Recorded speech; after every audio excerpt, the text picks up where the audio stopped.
you're not ahead, too premature. The other important thing is being able to define and segment your market. In my opinion, it's better to be able to show that you've segmented it maybe on the smaller end rather than the broader end, because it really shows that you've thought about, okay, I understand exactly who where the low-hanging fruit is. The people that are going to adopt it today without me having to sell them on it because they want it so much, the early adopters. If you can somehow address what they look like, who they are, that's important, and be able to describe them and understand how big that is and how they behave, even better. You guys know what those terms are? SAM and TAM?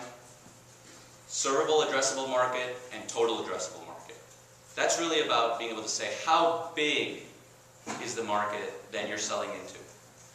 And you can express this in different ways. You can express it in terms of the number of companies, number of people, or you can express it in dollars, that this is a $1 billion market. This is one of the hardest things to do. The TAM you can think of as the total universe in terms of what you're selling into. You may not be able to sell them today because you don't have the right products, but 5 years down the road you'll be able to grow into it. Whereas the SAM is what you can serve today. What, with the products that you have or are about to launch, you'll be able to address them immediately. And be able to show how that SAM grows over time as you add new features or as the market develops. An understanding of that is great if you can do it credibly. But when people try to measure the market, the biggest mistake I see is that they only do a tops-down analysis.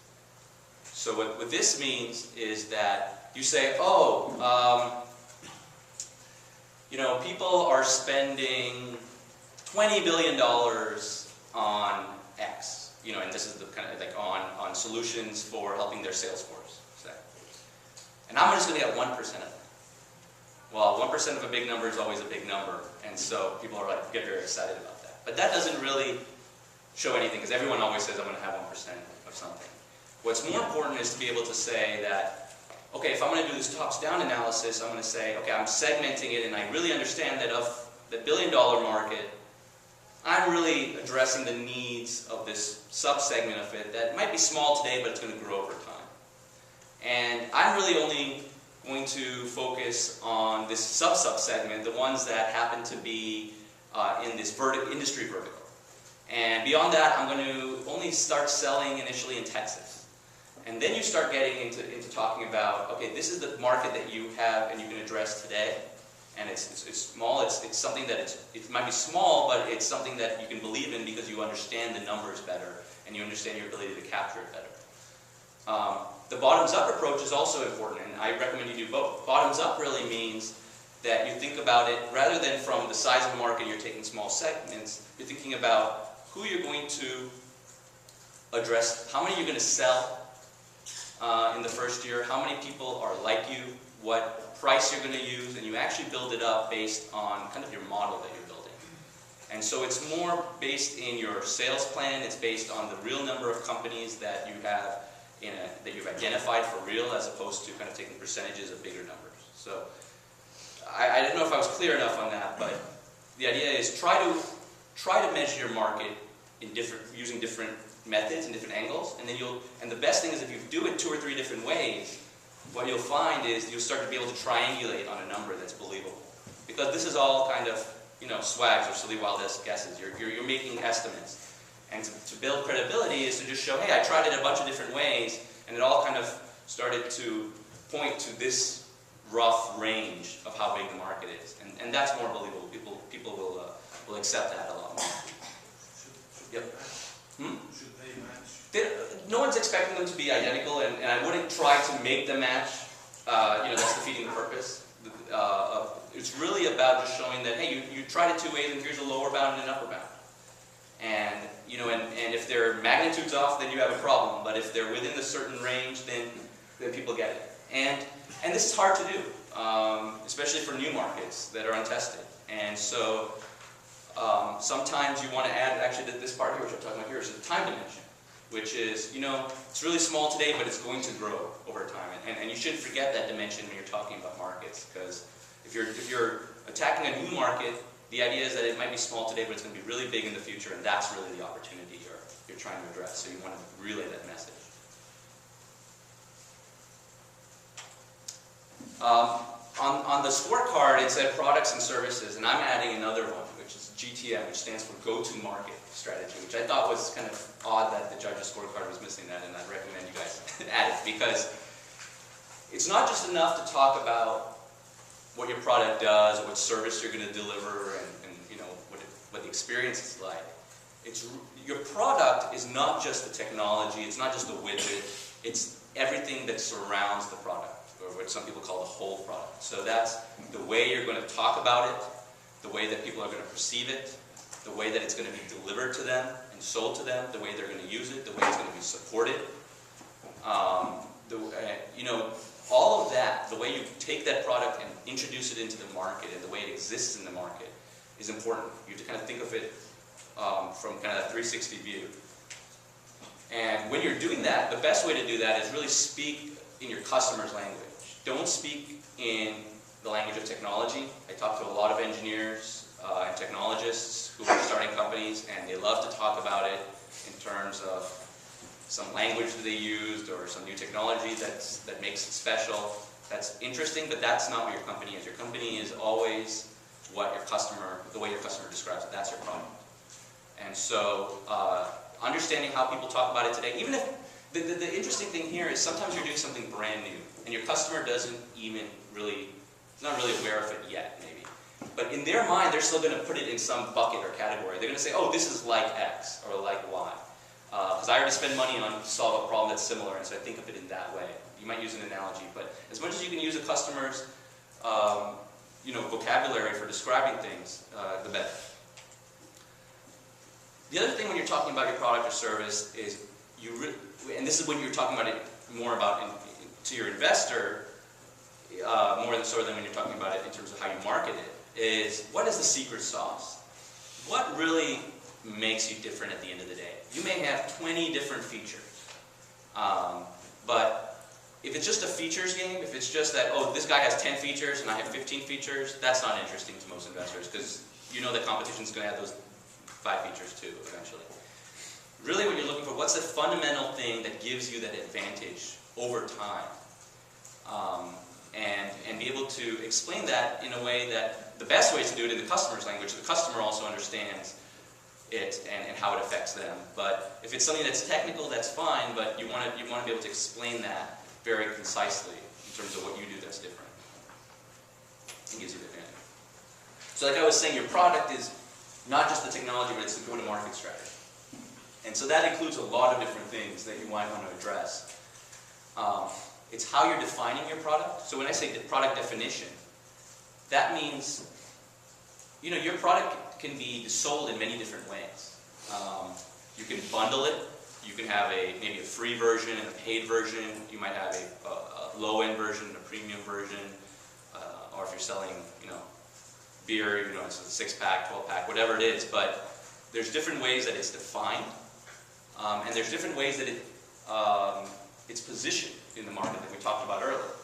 So this is a great way to talk about, in people's minds, are they going to think of you as the fastest, the easiest to use, the cheapest? What is it in their minds that you're positioned in a different way?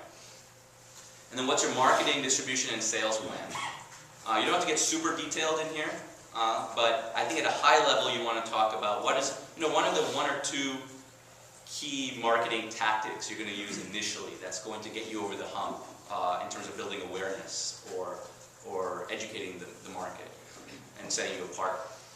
What are you doing in terms of distribution? How are you going to actually get the product in front of people? If it's software, you know, is it being delivered over the internet? How are people going to find you? How are they going to buy you? Is it through an app store in Apple? Like, what you know, on an iPhone? What is that? And then what's your sales plan if you're selling? So are you going to hire 1 or 2 salespeople initially? Who are they going to go after initially? With what message? What's a good? What's your goal in terms of the first year? What they're going to be able to achieve? Again, I know it's a lot to try to fit in 5 pages, but even if you allude to it and to show that you've thought about it and you can concisely describe it in 1 or 2 sentences what you're going to do, that's great. Business model and pricing, that's, how are you going to sell it? Are you going to have a free version and a paid version, like I said earlier? How much are you going to charge? Do you make money off transactions? Do you make money off advertising? All of that kind of stuff. And simple is better in all of these things. You don't want to go and have like 5 different price levels and 3 different bundles and things like that. 1 or 2 is probably good to start with. Keep it simple, but make sure that you're addressing that you're thinking about it in this way and you've thought about it holistically. So that this is where consistency comes in. Where I said consistency is so important. You'll often find that people will talk about, oh, I'm going to market it this way, but that doesn't make sense necessarily in the way that they are pricing it or in the way that they're going to distribute it, because they haven't thought about certain things like they need a channel or other people that they partners or things like that. So as much as there's consistency in all of this, the better. Okay, this is a very important one, competition. And one of the favorite ones that I love to hear, I hate to hear from people is, oh, we don't have any competition. I did Google searches and I searched and I couldn't find anyone doing exactly what I do.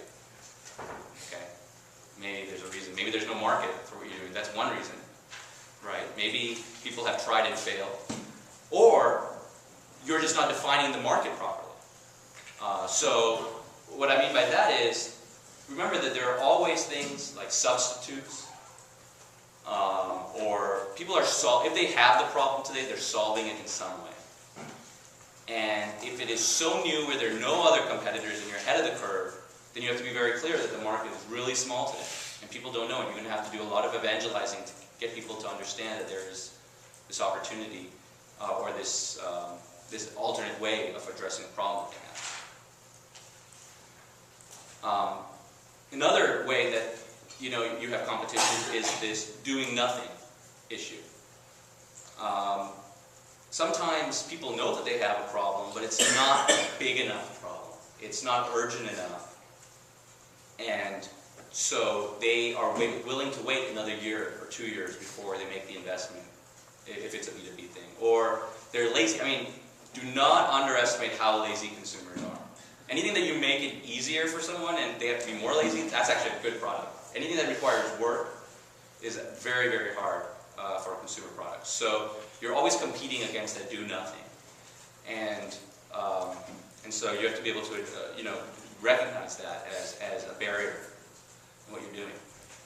The other thing that can really show that you understand your space is if you can articulate what the basis of competition is.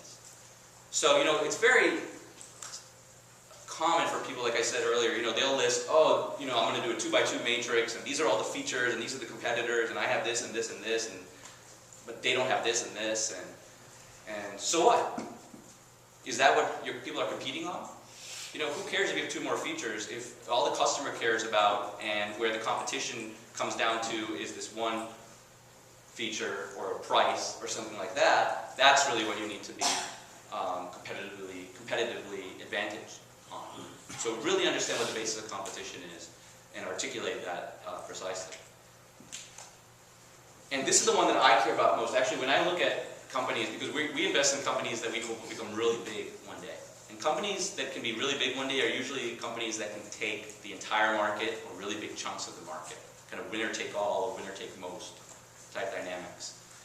And so those usually have some sort of advantage that is not just in the first year, but it gets better and better over time. As the company grows, the advantage grows over time. And that's a virtuous cycle, right? And that makes it better. So these are some examples that I can walk through a little bit. But if you can find this and credibly talk about how you possess some of these in your business, it's exciting to a venture investor who's looking to invest in companies that can grow really